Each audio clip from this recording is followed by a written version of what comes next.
Hello everyone. कक्षा 10 गणित के जो हमारे वन शॉट क्वेश्चन है इनको आज हम डिटेल में सॉल्व करेंगे। तो पहला सवाल हमारा ये है कि संख्याओं 2, 3, 4, 6, 7, 11, 9, 15, 16 और 20 की माध्यिका होगी। तो जब भी ऐसा सवाल आ जाए तो इसको सॉल्व कैसे करते हैं मैं बताऊंगा, ठीक है। तो सर्वप्रथम देखो, जब भी ऐसा सवाल आ जाए तो पहले संख्याओं को देखो कि हमारी संख्या आरोही क्रम में लिखी हुई है या अवरोही क्रम में लिखी हुई है। तो आरोही क्रम में हम इनको पहले लिख लेते हैं, ठीक है। तो हम यहाँ पर लिखेंगे बाय डिटेल आरोही क्रम में लिखने पर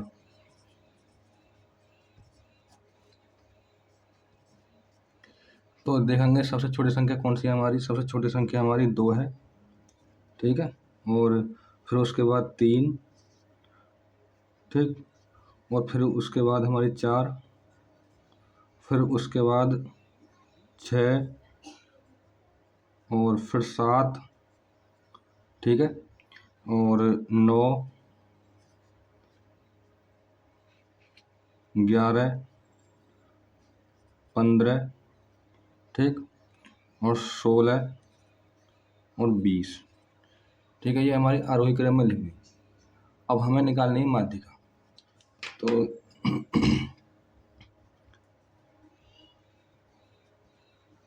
माध्यिका बराबर, तो देखो जब भी आपको माध्यिका निकालनी हो तो हम देखेंगे कि माध्यिका का मतलब होता है जो हमारी बीच वाली संख्या होती हैं वो हमारी माध्यिका कहलाती है। देखो हमारी ये कितनी संख्या है, 10, ठीक है। और देखो 4 संख्या हम इधर से छोड़ेंगे, ठीक है।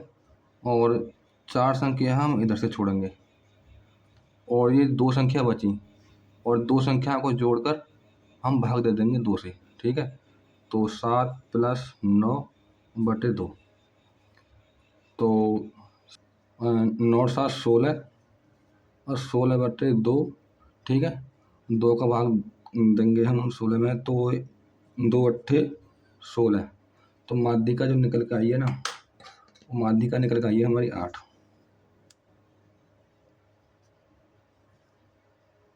ठीक है।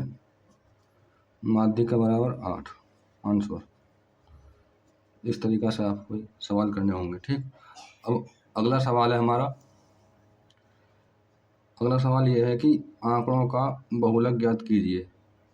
तो देखो मैं आपको बताऊंगा कि बहुलक क्या होता है। जो आंकड़ों में जो संख्या ज़्यादा बार होती है वही हमारा बहुलक कहलाता है। तो हम देखेंगे कि इसमें से कि कौन सी संख्या ज़्यादा बार है, ठीक है। तो यहाँ पर देखो, अब हम इसमें से देखेंगे कि संख्या कौन सी ज़्यादा बार है। तो संख्या हमारी देखो यहाँ पर 8 और यहाँ पर ये यहाँ पर 8 है और यहाँ पर 8 और यहाँ पर 8। तो 8 हमारी कितनी बार है, 4 बार है। 9 देखेंगे 9 हमारी कितनी बार है कि 9 हमारी 3 बार है और 7 हमारी 2 बार है, इसमें क्लियरली पता चल रहा है।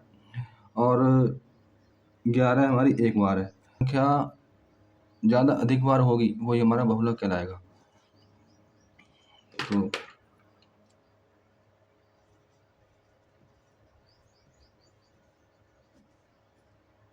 बहुलक कौन संख्या होगी हमारी, जो संख्या ज़्यादा बार होगी। तो देखो इसमें सबसे अधिक बार संख्या है 8, तो 8 इसका राइट आंसर होगा। अगले सवाल पर चलते हैं। अगला सवाल हमारा ये है, यदि 1/2 + 5 = 1/9 तो x का मान होगा। तो इसको सॉल्व करेंगे तो इसको पहले उतार लेते हैं। 1/(x⁻2 + 5), ठीक है, बराबर 1/9। अब हम क्रॉस मल्टीप्लाई करेंगे तो x⁻2 + 5 गुणा 1 में करेंगे तो संख्या हमारी यही रहेगी, x⁻2 + 5, ठीक है, बराबर 9 की गुणा 1 में करेंगे, 9 एकम 9, ठीक है। अब संख्याओं को हम पक्षांतर करेंगे तो x⁻2 बराबर 9, 5 को इधर को लेकर आएंगे तो यह हो जाएगी हमारे -5, ठीक है। तो ऐसी घात 2 बराबर 9 में से 5 घटाएंगे तो यहाँ पर आएगी 4। ठीक है, अब यहाँ पर देखो ऐसी घात 2 है या ऐसी घात 2 है, जब इधर को लेकर आएंगे तो ये संख्या हमारी अंडर रूट के अंदर में आ जाएगी। तो x बराबर अंडर रूट 4। ठीक है, जब हम संख्या की हम मतलब x की वैल्यू निकालते हैं तो ये संख्या हमारी प्लस माइनस में हो जाती है। ठीक, तो x बराबर, और देखो ये अंडर रूट 4, तो ये किसी का मतलब वर्गमूल है, तो जैसे ही हम इसको बाहर निकालेंगे अंडर रूट से 4 को, तो यहाँ पर आएगी प्लस माइनस 2। तो यही आपका करेक्ट आंसर होगा। आई थिंक आपको समझ में आ गया होगा। तो अब हम चलते हैं अपने अगले सवाल की तरफ। अगला सवाल हमारा ये है,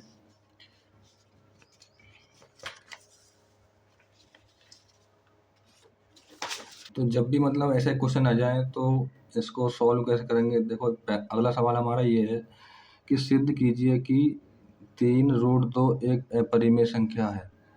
तो जब भी ऐसा सवाल आ जाए तो इसका मतलब करने का तरीका क्या है और इसे हम कैसे सिद्ध करेंगे।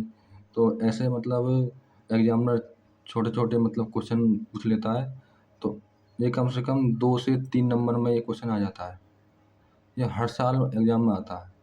तो ये कह रहा है ना इसमें कि सिद्ध कीजिए कि 3 रूट 2 एक अपरिमेय संख्या है। तो अपरिमेय संख्या का विपरीत होता है परिमेय संख्या। ठीक है, और जब भी मतलब ऐसा सवाल आ जाए तो हम इसके विपरीत मान लेते हैं। तो हम यहाँ पर लिखेंगे माना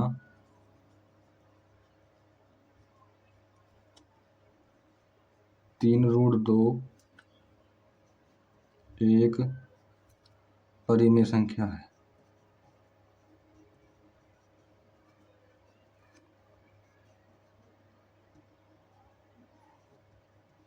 ठीक है, जहाँ परिमेय संख्या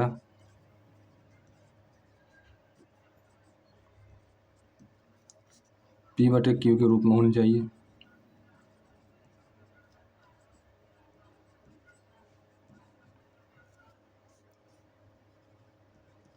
ठीक है, तथा P/Q का HCF 1 होना चाहिए व P/Q पूर्णांक हों।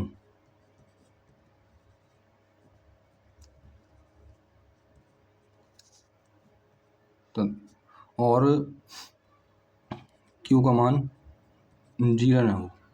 ठीक है, अब क्या काम करेंगे, यहाँ पर लिखेंगे अब देखो हम कंपेयर कर देंगे। ठीक है, तो कंपेयर कैसे करेंगे हम मतलब परिमेय संख्या को रिप्रेजेंट करते हैं P/Q से। ठीक है, तो देखो हम कंपेयर कर देंगे, तो 3 रूट 2 बराबर P/Q। ठीक है, प्रथम मैं देखो आपको मैं बता देता हूँ कि परिमेय संख्या को परिमेय संख्या से घटाएंगे तब भी परिमेय संख्या आएगी, और परिमेय संख्या गुणा परिमेय संख्या हम करेंगे तब भी परिमेय संख्या आएगी, और परिमेय संख्या का भाग परिमेय संख्या में करेंगे तो भी हमारा परिमेय संख्या आएगा।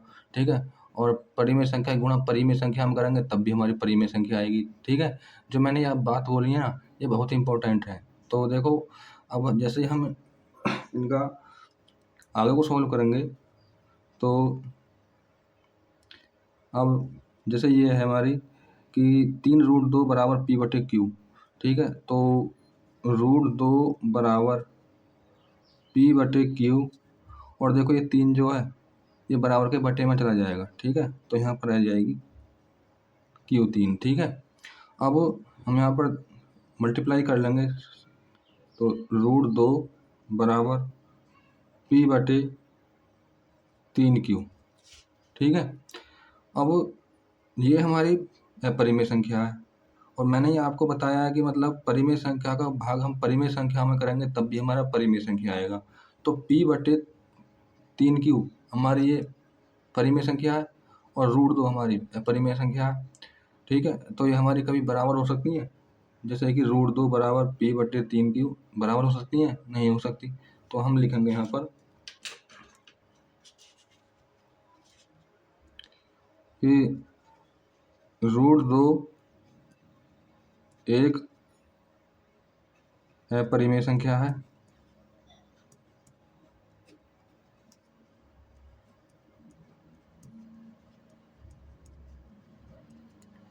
व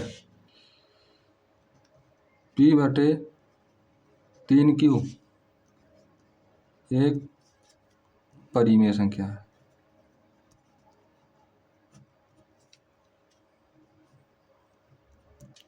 ठीक है, तो अब हम लिखेंगे कि √2 बराबर नहीं होगी P/3Q के। ठीक है, और देखो बच्चों, जो हमने यहाँ पर लिखा है, अगर इनमें से एक भी चीज़ संतुष्ट नहीं की तो वो हमारी अपरिमेय संख्या कहलाएगी। ठीक है, तो देखो हमने मानी थी परिमेय संख्या P/Q के रूप में हो। ठीक है, और P और Q का HCF एक होना चाहिए, और P व Q पूर्णांक हो तथा और Q का मान 0 न हो। तो ये चीज़ हमारे संतुष्ट होनी चाहिए। अगर एक भी चीज़ इसमें संतुष्ट नहीं हुई तो वो हमारी अपरिमेय संख्या कहलाएगी, जैसे यहाँ पर हुआ है। ठीक है, तो जैसे कि P/3Q हमने यहाँ पर माना और बराबर थी √2। ठीक है, तो √2 हमारी अपरिमेय संख्या है और P/3Q हमारी परिमेय संख्या है, तो कभी भी बराबर नहीं हो सकती। ठीक है, अब हम इस तरीका से लिखेंगे कि हमारे द्वारा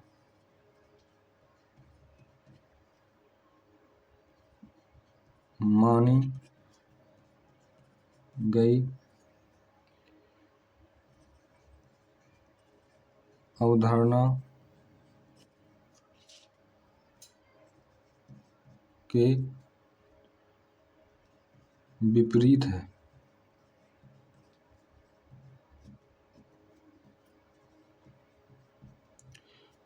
इसलिए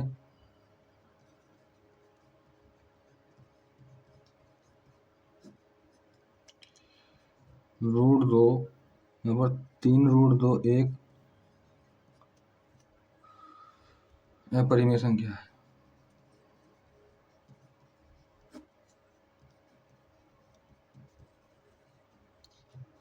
तो यही हमारा आंसर है, तो हमने यहीं पर प्रूव कर दिया कि सिद्ध कीजिए कि 4 + √5 एक अपरिमेय संख्या है। तो हम इसके विपरीत मान लेते हैं। अपरिमेय संख्या के विपरीत होता है हमारा परिमेय संख्या। माना 4 + √5 एक परिमेय संख्या है। ठीक है, जहां संख्या P/Q के रूप में हो। ठीक है, तथा P व Q पूर्णांक होने चाहिए।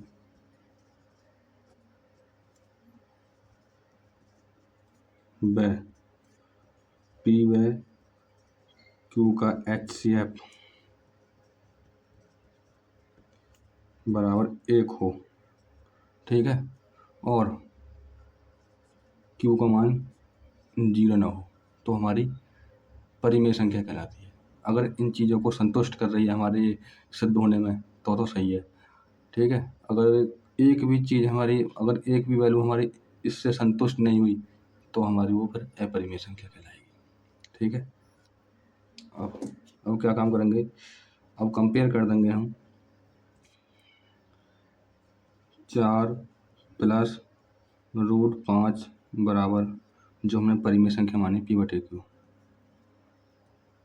ठीक है, तो जब भी हम तो देखो जब ऐसे सवाल आ जाएँ तो इसका मतलब हम कंपेयर कर देंगे कि रूट 5 बराबर और P/Q। जैसे ही हम 4 का हम ट्रांसफॉर्मेशन कर देंगे तो ये हो जाएगा हमारा -4। ठीक। अब देखो ये रूट 5 हमारी क्या है, अपरिमेय संख्या है, और P/Q -4 क्या संख्या हमारी परिमेय संख्या है। तो ये हमारी अपरिमेय है और ये परिमेय है, ये आपस में बराबर हो सकती हैं? नहीं हो सकती। ठीक है, तो हम यहाँ पर लिखेंगे बाय डिटेल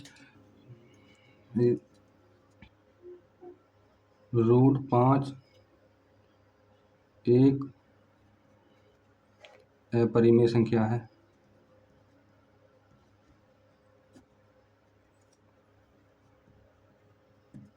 वह P/Q और -4 एक परिमेय संख्या है।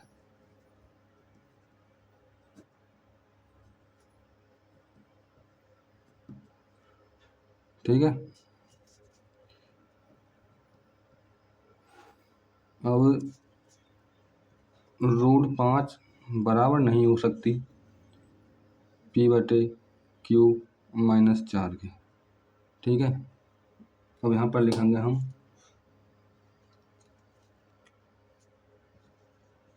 अतः हमारे द्वारा मानी गई अवधारणा के विपरीत है।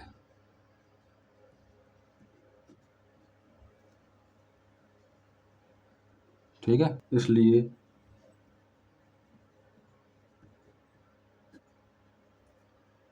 चार प्लस रूट 5 एक अपरिमेय संख्या है।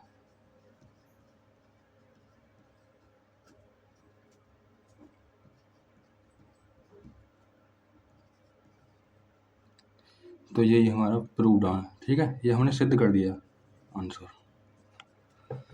इस संख्याओं 26 और 91 का अभाज्य गुणनखंड विधि द्वारा HCF तथा LCM ज्ञात कीजिए। ठीक है, तो हम 26 के और 91 का हम अभाज्य गुणनखंड करेंगे। ठीक है, तो 26 के अभाज्य गुणनखंड कर लेते हैं। तो सर्वप्रथम हम काटेंगे सबसे छोटी अभाज्य संख्या से। तो सबसे छोटी अभाज्य संख्या होगी हमारी 2।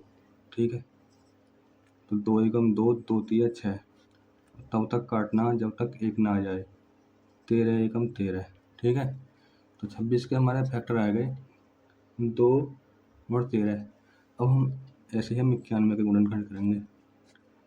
तो हम इसे काटेंगे 7 से। तो 7 एकम 7, 3 बचे 21 हो गए, और 7 तिया 21, फिर 13 से डिवाइड करेंगे और 13 एकम 13। ठीक है, अब ज्ञात करेंगे हम HCF तथा LCM।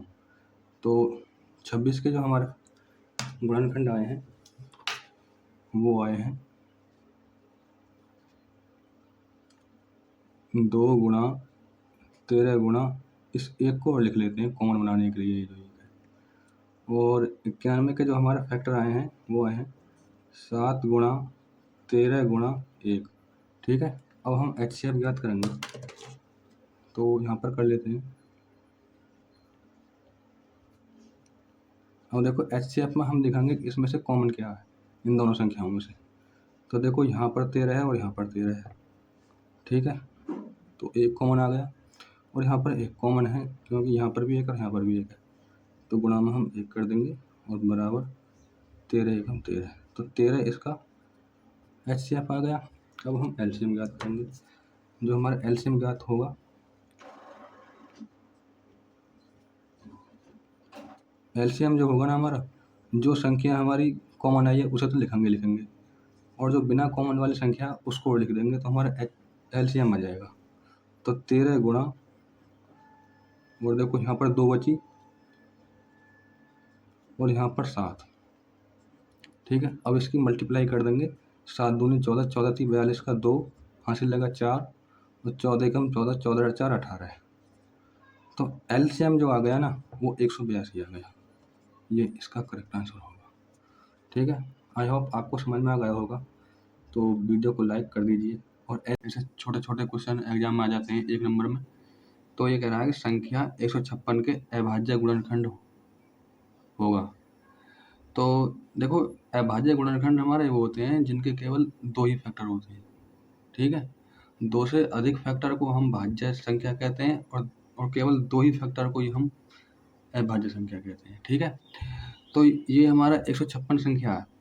तो 156 के हम गुणनखंड करेंगे अभाज्य। तो यहाँ पर कर लेते हैं।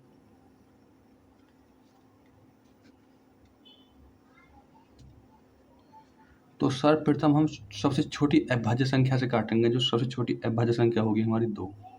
ठीक है, तो 2 सत्ते 14 और 2 अट्ठे 16।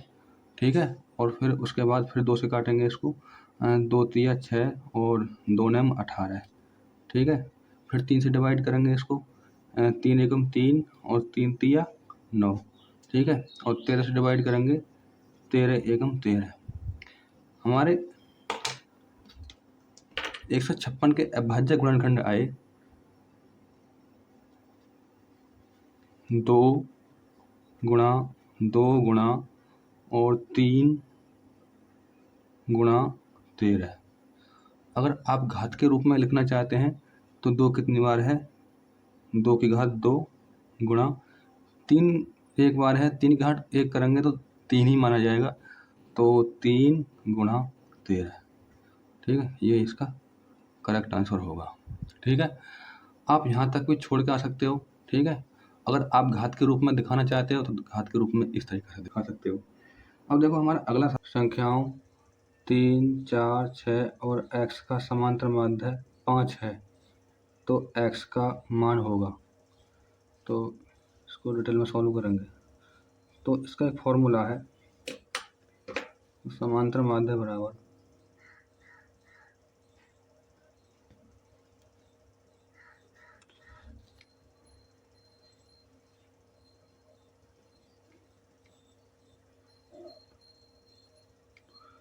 कुल पदों का योग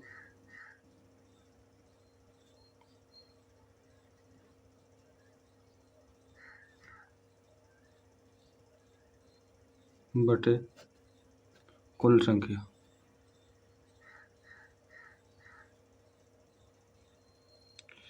समांतर माध्य एक औसत की तरह है, एवरेज।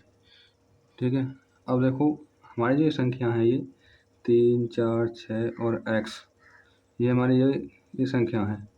और समांतर माध्य 5 है और इसमें कह रहा है कि x का मान ज्ञात कीजिए। तो देखो, समांतर माध्य 5 दे रखा है तो इसकी जगह पर हम 5 रख देंगे। ठीक है, बराबर और कुल पदों का योग। तो हम इस संख्या को लिखेंगे जैसे 3 प्लस 4 प्लस 6 प्लस x। ठीक है, और बटे हमारी कितनी संख्या है? 1 2 3 4। तो हम यहाँ 4 लिख देंगे। ठीक, तो 4 गुणा 5 में करेंगे। 4 पंजे 20 बराबर। और देखो, इनको हम जोड़ देंगे। 4 3 7 और 7 6 13। ठीक है, और प्लस ये हमारी चरपद संख्या। और हम इसका पक्षांतर कर देंगे तो हमें x का मान निकल के आ जाएगा। ठीक है, तो 20 माइनस 13 बराबर x की वैल्यू निकालेंगे तो 20 में से 13 घटाएंगे। ठीक है, तो यहाँ पर आएगा 7 बराबर x। ये x बराबर 7 इसका राइट आंसर होगा। ठीक है, अगले सवाल पर चलते हैं। ये है, ये कह रहा है कि द्विघात समीकरण x की घात 2 प्लस 2x माइनस p बराबर 0 का मूल माइनस 2 है। तो p का मान ज्ञात कीजिए। तो देखो,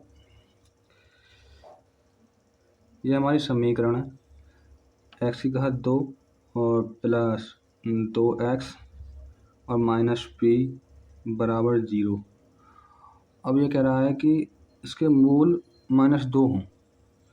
तो ये जो बोल रहा है ना, मूल का जो मतलब होता है कि ये x की वैल्यू है। तो हम यहाँ पर लिखेंगे बाय डिटेल कि x बराबर -2 रखने पर, ठीक है। अब देखो, जहाँ जहाँ हमारी x है वहाँ पर -2 रख देंगे, ठीक है। तो यहाँ पर x की घात 2 है, तो यहाँ पर -2 की घात 2 हो जाएगा, ठीक है, प्लस 2 गुणा x का जो वैल्यू दे रखी है -2, तो यहाँ पर -2 लिख देंगे और -p इक्वल 0, ठीक है। अब आगे को सॉल्व करेंगे और देखो -2 का वर्ग करेंगे तो 4 आएगा और माइनस की गुणा हम 2 बार करेंगे ना तो प्लस हो जाता है, ठीक है। तो 2 दूनी 4 और प्लस की गुणा माइनस में करेंगे तो यहाँ पर आएगा माइनस और 2 दूनी 4 और -p बराबर 0।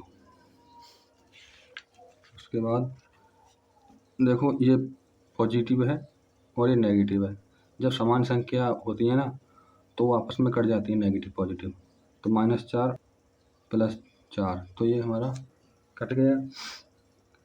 तो यहाँ पर बचेगी हमारी 0 -p बराबर 0। p का मान निकालना हमें, तो 0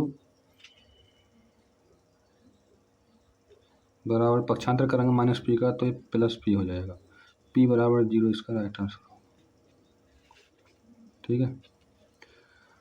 अगला सवाल हमारा ये है, यदि बहुलक तथा माध्य क्रमशः 45, 27 है तो माध्यिका होगी, ठीक है। तो इसको हम सॉल्व करेंगे तो एक फॉर्मूला है, ठीक। तो पहले फॉर्मूला को लिख देते हैं, बहुलक बराबर 3 माध्यिका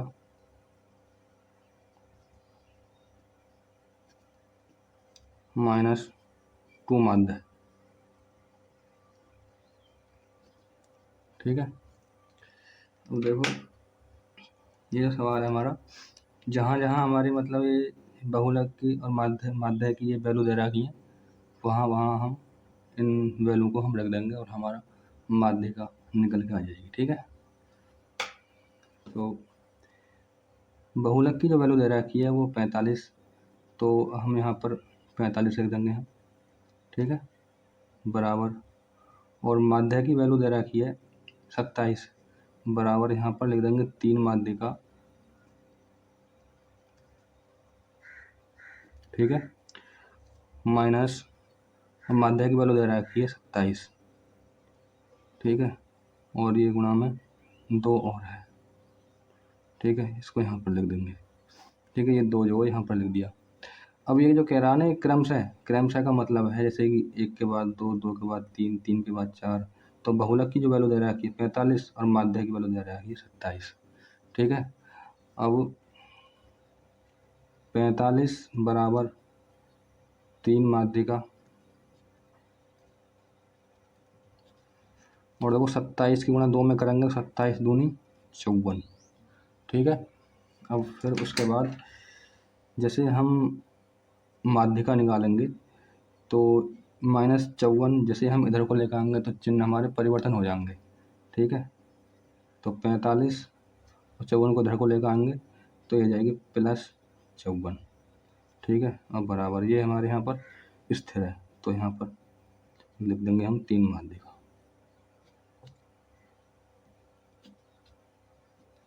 ठीक। अब पूछ क्या रहा है इसमें कि माध्यिका क्या होगी।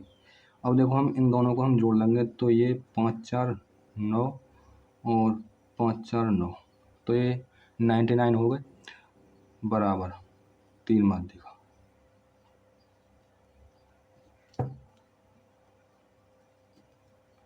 अब कह रहा है कि अब देखो ये हमारा 3 माध्यिका, ये माध्यिका के जो कोएफ़िशिएंट में 3 है, ये बराबर के बटे में चली जाएगी, ठीक। तो 99 डिवाइडेड बाई 3 बराबर माध्यिका। अब देखो 3 से हम डिवाइड कर लेंगे तो ये जाएगी 33 बार, तो 33 बार डिवाइड हो गई है, ठीक है। तो माध्यिका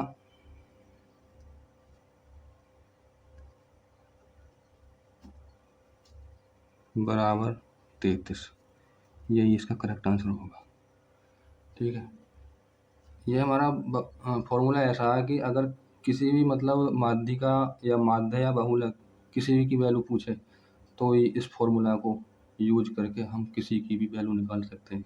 संख्या 144 के अभाज्य गुणनखंड के घातों का योगफल होगा, तो इसको डिटेल में सॉल्व करेंगे, अभाज्य गुणनखंड करेंगे, ठीक है।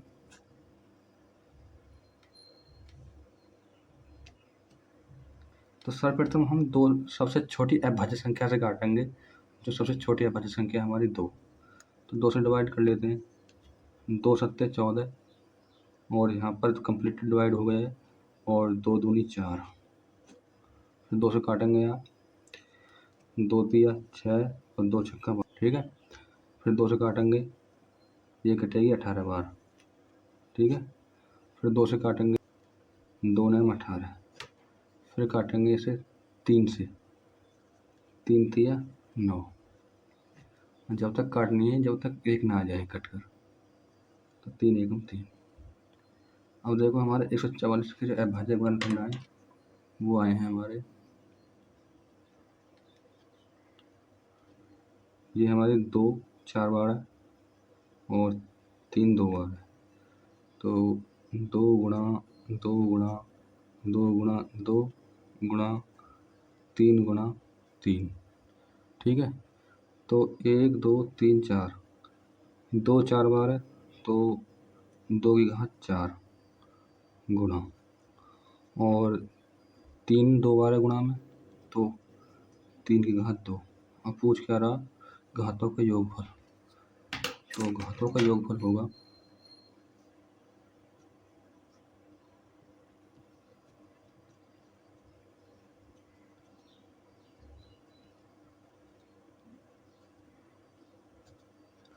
देखो 4 प्लस 2, 4 प्लस 2 बराबर 6 आंसर। आई थिंक सो आपको बच्चों समझ में आ गया होगा, तो वीडियो को लाइक ज़रूर कर दीजिए। कि समांतर श्रेणी 10 7 4 और डॉट डॉट ये ऐसे ही चला जा रही है, इस एक सीरीज बन रही है का 20वां पद होगा, तो इसको डिटेल में सॉल्व करेंगे। तो देखो इसका मतलब ये पता होना चाहिए कि प्रथम पद क्या होता है या सर्वांतर क्या है, ठीक है, और 20वां पद मतलब कौन सा होगा, इस तरीक़ा से हमें आपको पता होना चाहिए। तो देखो मैं पहले इस संख्या को लिखूँगा, ठीक है। तो 10 और 7 और 4 ये संख्या ऐसे ही ये इनकी सीरीज बनी हुई है और ये चलती जा रही है, ठीक है। तो इसको बोलते हैं हम A1 और इसको बोलते हैं हम A2 और इसको बोलते हैं हम A3, ठीक है। अब देखो बच्चों पहले हम इसमें से हम निकालेंगे प्रथम पद, तो प्रथम पद इसको हम A से रिप्रेजेंट करते हैं, तो A का जो मान होगा वो होगा हमारा 10, ठीक है। और सर्वांतर, सर्वांतर का मतलब होता है कि समानांतर, सर्वांतर इसे हम D से रिप्रेजेंट करते हैं, और A2 में से हम A1 घटा देंगे, ठीक है। तो बच्चों देखो A2 की वैल्यू दे रखी है 7 और माइनस A1 की वैल्यू दे रखी है 10, ठीक। अब ये प्लस की 7 है और माइनस के 10 हैं, तो यहाँ पर आएगा माइनस के 3, ये निकल के आएगा हमारा सर्वांतर D निकल के आएगा। अब देखो N n बराबर दे रखी है हमारी 20। ठीक है, फॉर्मूला लगा देंगे हम। फॉर्मूला हमारा ये है कि ए एन बराबर a plus n minus 1 into d. ठीक है, n की वैल्यू कितनी दे रखी है 20, तो यहाँ पर हम ए 20 बराबर ए की वैल्यू कितनी दे रखी है हमारी 10 प्लस n की वैल्यू हमारी 20 है, 20 माइनस 1 और डी की वैल्यू गुणा में माइनस 3। ठीक है, अब देखो आगे को सॉल्व करेंगे तो ये तो हमें निकालना ही है। 10 प्लस 20 में से घटाएंगे तो यहाँ पर आएगा 19 और गुणा माइनस 3। ठीक है, बराबर 10 प्लस ही गुणा माइनस में करेंगे तो माइनस आएगा और 19 थी 57। ठीक है, और देखो यहाँ पर प्लस 10 और माइनस 57। ठीक है, माइनस 57 ज़्यादा है प्लस 10 से, तो यहाँ पर आएगा माइनस 47। 47 इसका राइट आंसर होगा। ठीक है, आई होप आपको बच्चों समझ में आ गया होगा, तो कमेंट करके ज़रूर बताएं, और हमारे चैनल पर नए तो प्लीज़ चैनल को सब्सक्राइब कर लीजिए, और जितने भी आपके फ्रेंड्स ग्रुप हैं प्लीज़ उनके पास भी शेयर कर दीजिए। अगला सवाल ये कह रहा है कि यदि द्विघात समीकरण ऐसी घात 2 प्लस के एक्स प्लस 3 बराबर 0 का मूल 1 हो तो के का मान ज्ञात कीजिए। एक्स की घात 2, ठीक है, और प्लस के एक्स और प्लस 3 बराबर 0। ठीक है, अब देखो इसका मतलब मूल दे रखा 1।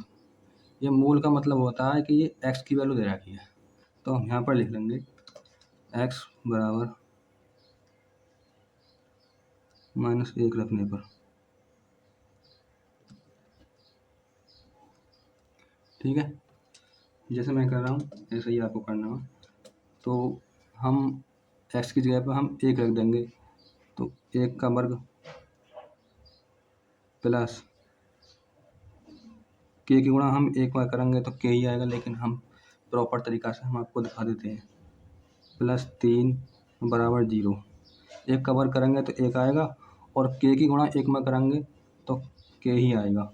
ठीक, और प्लस 3 बराबर 0। ठीक है, अब देखो 3 में हम 1 जोड़ देंगे, 3 और 1 4।